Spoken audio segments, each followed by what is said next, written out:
అస్సాంలో కీలకమైనటువంటి అంశం. ఏంటంటే రోహా అస్సాం ప్రాంతంలో ఒక బంగ్లాదేశీ ఇంట్రూడరు, చొరబాటుదారు తెలివిగా చేస్తున్న ఎత్తుగడ. వీళ్ళది ఇప్పుడు ఓ పెద్ద ముఠాలు దొరికినాయి ఇప్పుడు. వీళ్ళేంటంటే ఆయుర్వేద వైద్యులం అన్నటువంటి పేరుతో, మూలికా వైద్యం పేరుతో అడవుల్లో 2 వీలర్‌లు ఏసుకు తిరుగుతున్నారు. నిదానంగా అక్కడ ఉన్నటువంటి వాళ్ళతో పరిచయాలు పెంచుకుంటూ ఆ ప్రాంతంలో మత మార్పిళ్ళకి ప్రయత్నిస్తున్నారు.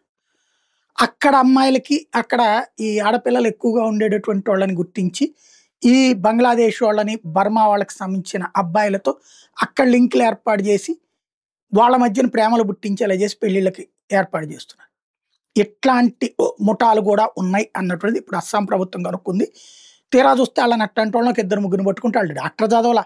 కనీసం ఆర్ఎంపీ కూడా కాదు. డాక్టర్ గారి దగ్గర మేము గతంలో పనిచేసామన్న పేరుతో వైద్యాలు చేయడం బిగిన్ చేసి, గిరిజన ప్రాంతాల్లో ఆ డాక్టర్లు అక్కడ లేరు కదా! వాళ్ళు ఎక్కడికో వెళ్ళాలి కదా సెంటర్‌కి. తమ దగ్గరికి వచ్చి వైద్యం చేస్తుంటే బానే ఉంటది కదా!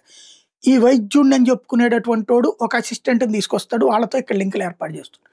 ఇలాంటి ఒక కొత్త తరహా గిరిజనులు మోసం చేసే వ్యవహారాన్ని కనుక్కున్నారు.